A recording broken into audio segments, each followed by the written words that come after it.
all I guess day. we all decided to get Do like we 3 get more versions. Christmas break? We get 3 weeks, yes. 3 weeks. 3 weeks. You get 6 months We off. come back like 6 months off. Yeah. we come back like All right. That's how I come back every day. Here we go. So, on ways to solve, 4 ways to solve. Chipper, name one. Addition, yes. That's for systems of linear equations. Good. That's some throwback review from chapter 9. Ways to solve quadratics. Thank you, JD. Orlando, give me one. Factoring. Factoring. Yeah, Jackson. Quadratic formula. Quadratic formula. Yes, Kit Kat. Perfect square. Perfect squares. And the last one, the dreaded. Orlando. Completing the squares. This man can read. Here we go. We're going to practice today completing square.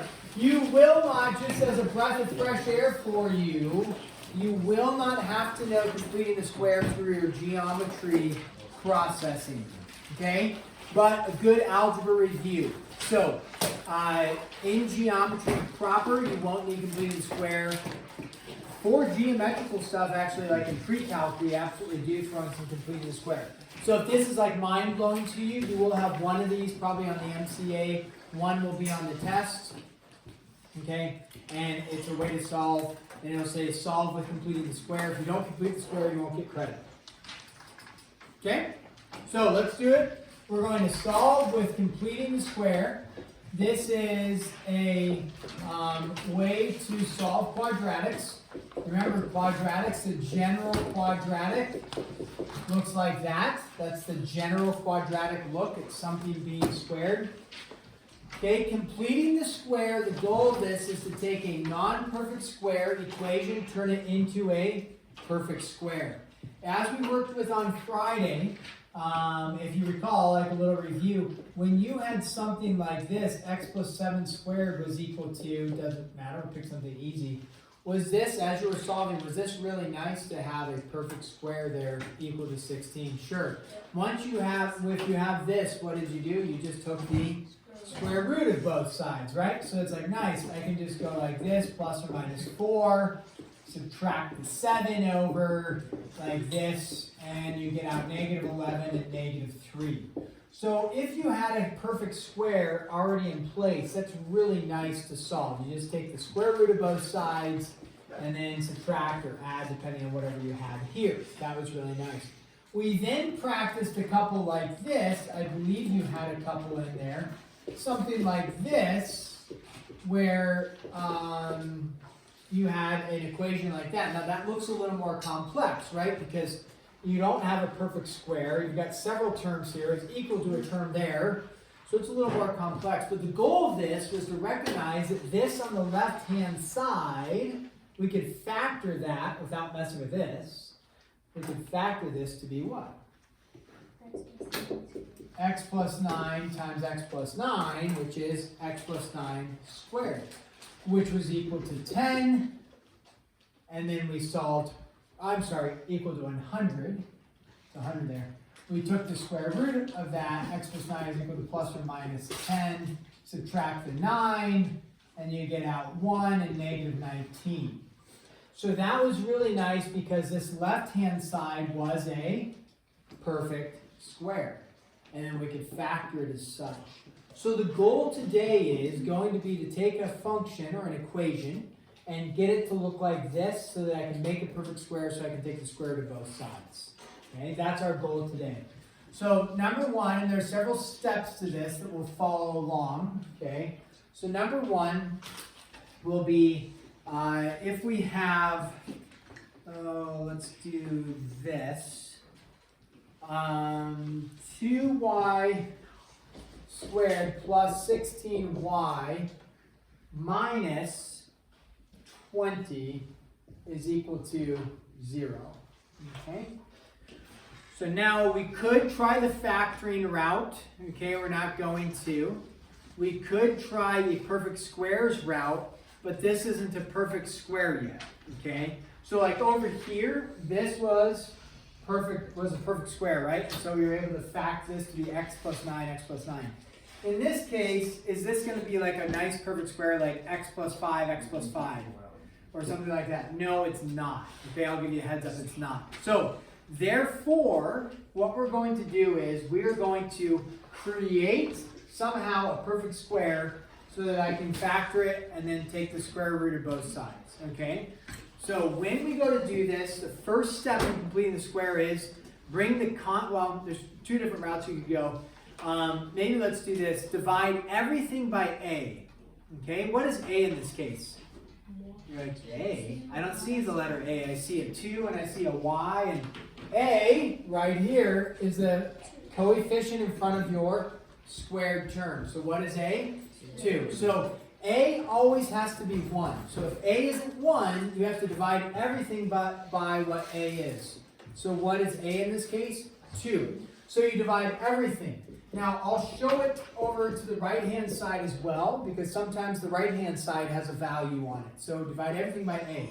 So 2y squared, okay, divided by 2, you're going to end up with y squared plus 8y minus 10 is equal to 0. So step 1 is always make sure A is 1. If it isn't 1, you divide everything by what A is. Step 2. Get your constant by itself. Typically, we say to the right-hand side, but most importantly, that it just comes to a side without the variables. The constant is the term without a variable in it. So y squared plus 8y, I'm going to leave a blank space is equal to 10. I'm going to leave a blank space because I'm going to add something to both sides. So divide everything. If it's not 1, you divide everything by a. Once you have that, where a is 1, the coefficient of 1, you bring the constant to the other side. So we get 10 over there. Now, the step 3 is add something to both sides. Okay? So whatever you do to one side, you have to do to the other. So we're going to add something to both sides. Well, what are we going to add to both sides? Our goal is to make a perfect square trinomial, like we had here, so we can factor. So we're going to make a perfect square trinomial by adding something to both sides. Now, here, 18 matched up with 81 because it was 9 times 9 gave you, and then 9 plus 9 gave you 18. So whatever we put here, you can't put like 10 because that's not a perfect square. If you put 25, well, 5 times 5 gives you 25. It's a perfect square, but is 5 plus 5 8? No. So you could kind of go through a guess and check. 16, okay? So you could go through a guess and check, or there's something specific that you add to both sides, and what you add to both sides is b over 2 quantity squared. Now b, you're like, b? I don't see the letter b. What is b referring to? B is referring to the value in front of x. So what is b in this case? 8. Technically, this is b over 2a, but what should a always be? 1. So 2 times 1 will just be 2. So we're just leave it as b over 2. So we're going to add 8 over 2 quantity squared to both sides like this. Okay? Now, somebody said 16. Well, what's 8 divided by 2? 4. What's 4 squared? 16. So this does come out to be, okay, 16. And then 10 plus 16, because this is 8 over 2, which is 4 being squared. Now, I'm actually going to show one other step here. Sorry, guys, I want to show this. And you're going to say, well, why show that? Let me point it out to you. Okay, on the right-hand side, we get 26. Now, here, what does this left side factor to be? We've completed the square. We just made a perfect square. So what does this left side factor to be? Y plus 4 times y plus 4. So we're going to have a y plus 4 quantity squared is equal to, we already stated, 26. Once you have the perfect square... Teachers, please excuse junior high volleyball for their game. Please excuse the junior high to the gym. Thank you. Finally got there. Okay, now we're to something like this. Once we have something like this, it's really straightforward too. Just take the square root of both sides. Okay, so we go y plus 4 is equal to plus or minus root 26. And then y is equal to a negative 4 plus or minus root 26 like that. Okay. Now, take your calculator out, and let's go ahead. Make sure we can calculate out -4 plus root 26 and -4 minus root 26. So take your calculator out and make sure we can get the correct decimal answers for this one. So you're going to have two answers, -4 plus root 26, -4 minus root 26. Okay, so you should have two answers. Check with your support team around you and say, hey, this is what I got. And they say, that's not what I got. Well, that's what I got. Perfect. So you should have two answers. Sometimes they both may be negative. Sometimes they're both positive. Sometimes they're a positive and a negative, just depending. Okay? So you can round to the nearest tenth is fine.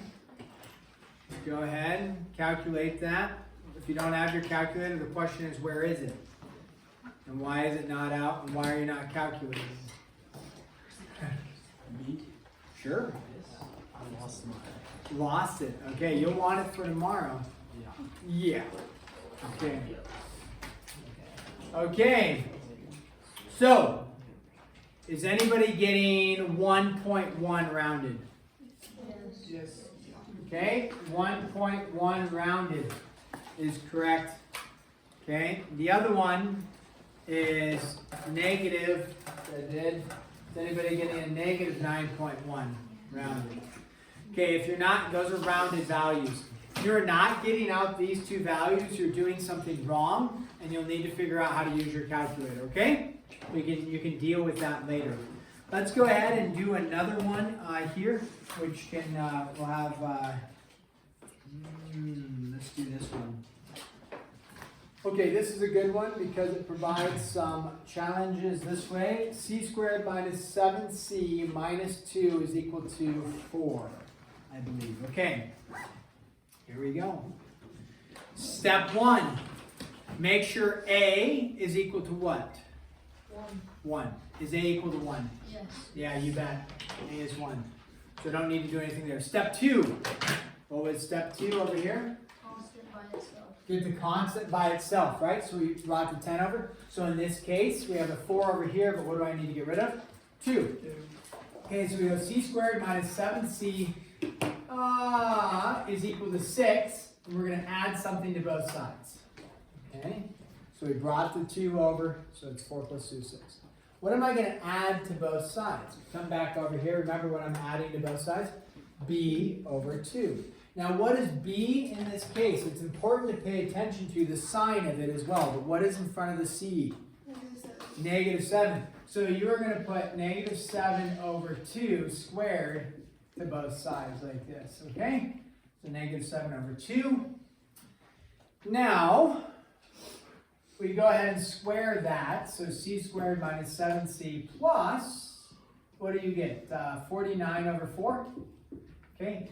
And is equal to 6 over 1 plus 49 over 4.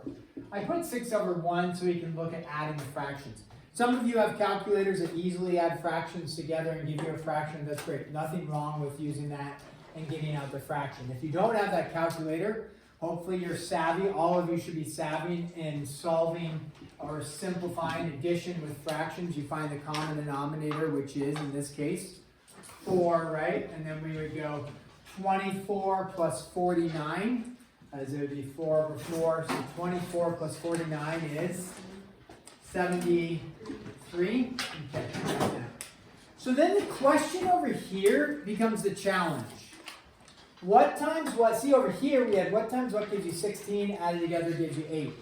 4 and 4. What times what gives you 81 added together gives you 18. 9 and 9. Well, what times what gives you 49 over 4 added together gives you -7? Yeah, it's like, I don't know. Here's the cheater method. I call it the cheater method. Pro tip. If you look at what's being squared here, okay, coming back over here, what's being squared here? Y. What went right there? Y. What was being squared here? 4. What went right here? 4. So you look at what's being squared here. C. So what's going to go right there? C. What is being squared? We can go right back up into here. What's getting squared? Negative 7 over 2. And that will always hold true. You can just take these two values, plug them right in there. Paying attention, don't forget, it is a negative. Sorry, that almost looked like a pause on. It's a negative 7 over 2. So what does it need to be here? Negative 7 over 2. So that'll hold true every time. You can just follow that pattern and say, what's being squared for both of those, and just bring them down into here every time. Okay? And you could calculate it out like 7 over 2 times 7 over 2 is 49 over 4. 7 over 2, negative 7 over 2, plus the 7 over 2 gives you the value of negative 7. So, okay. Where are we at here? Sorry. Here, now what do we do? Take the, what are both sides? Square root. So when we take the square root,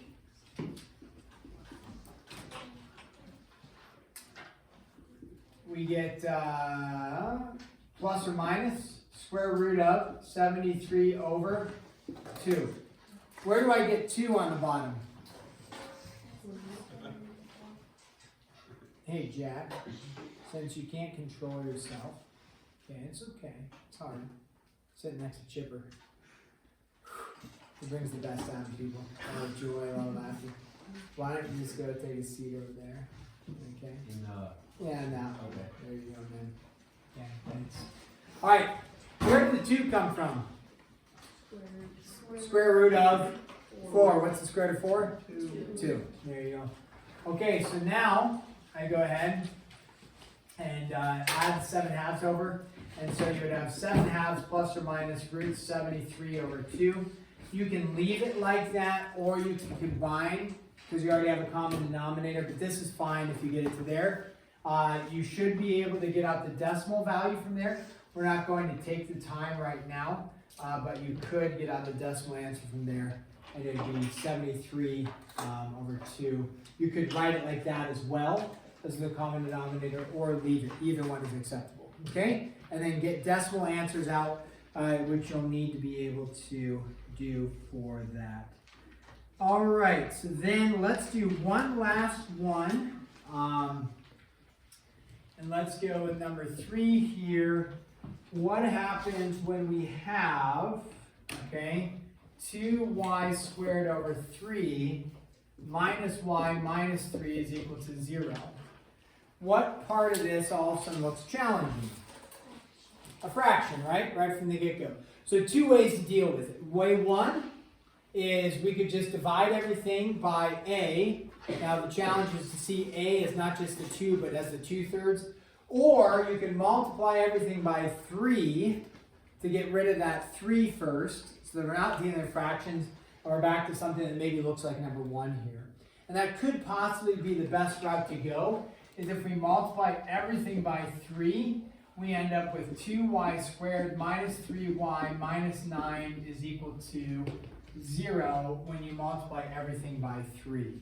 Right? Because that's 3 times 2 is 6, so it would be 6y squared over 3. 3 goes into 6 twice. Or you can think of it as the 3 and the 3 cancel, minus 3y minus 9. Okay, now, so that's not quite step 1 in our processing, but it was we've eliminated our fraction. Okay, now what do I do for processing? Divide everything by 2. Okay, divide everything by a, which is 2. So you get y squared minus 3 halves y minus 9 halves is equal to 0. All right, so now we still have fractions, which we have to accept, because what is a in this case? A is 1. We have to accept the fractions.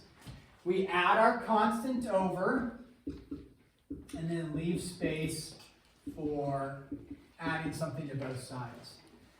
Now, when we do this, it becomes a little bit more challenging because b is no longer a nice, neat 8 or even a nice, neat -7. What is b in this case? An uncomfortable -3 halves. So remember, you are going to add b over 2 to both sides. So we get -3 halves over 2 to both sides. Only reason why this is uncomfortable is we're not comfortable with a fraction over 2, but you take negative 3 halves, divide it by 2. What's negative 3 halves divided by 2? Invert it and multiply it, or however you want to remember it. Somebody told me the other day, keep it, flip it, switch it or something. Has anybody heard that phrase? Keep it, flip it, switch it, you know. So however you want to do it, it's fine. Negative 3 halves divided by 2. You can use your rusty trusty calculator and get your fraction out. What does negative 3 halves divided by 2 yield for us? Negative 3/4. I'll help you. Okay, it's a journey. Plus negative 3/4 squared. There you go. If you're unsure of that, you have to go back and review how to divide fractions. All right, remember, oops, I forgot the plus symbol in here.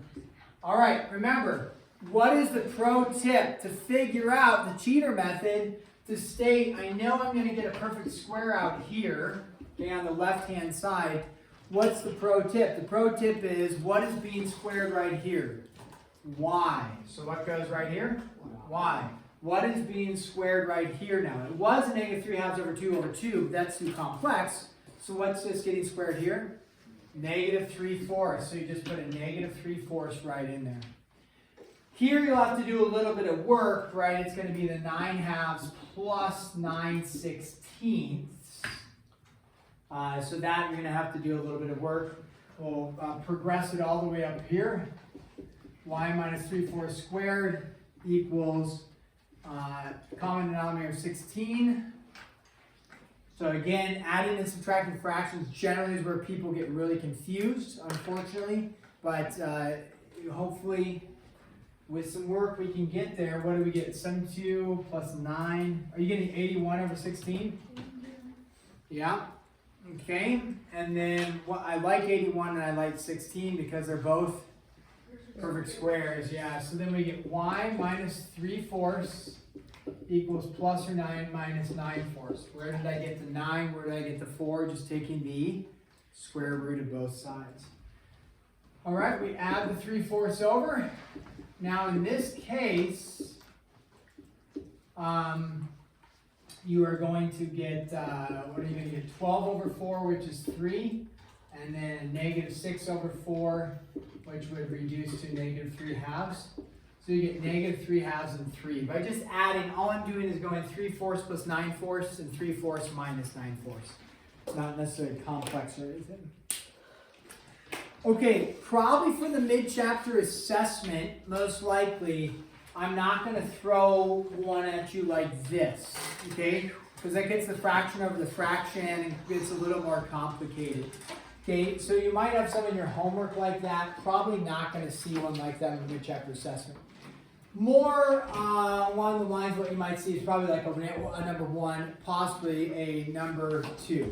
Okay, so one of those two is more in the realm of possibilities for you. Doesn't mean you shouldn't do these on the homework, but just know when you're like, this is starting to be really confusing with the multiple fractions, like this, number 3, just take a deep breath, be like, well, probably won't be on the test, probably won't be on the mid-chapter assessment, so I'm okay. Make sure you understand for sure how to do number 1, if you want to get the points. Okay, so go ahead and get started on the homework.